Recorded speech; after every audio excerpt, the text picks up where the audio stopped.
G'day, here's a small parcel of Boulder Opal from central Queensland, mostly offcuts and rubs. Piece like that. It's been ground down already, whether the opal's under further, I'm not sure, but like I say, they're just offcuts. This could be a piece of lightning ridge material. Sometimes pieces like that find their way in. The cutter off obviously is done bits and pieces from other fields.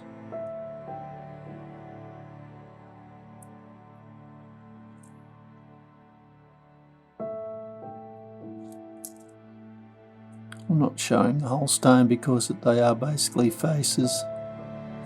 The black on that one is a permanent marker.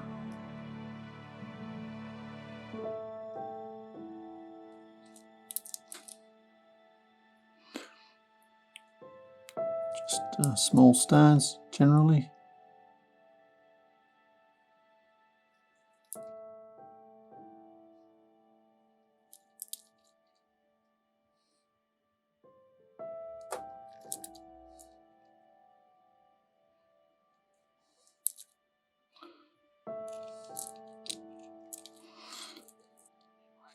I hope you've enjoyed. I'll put a couple of extra bits in there. Cheers.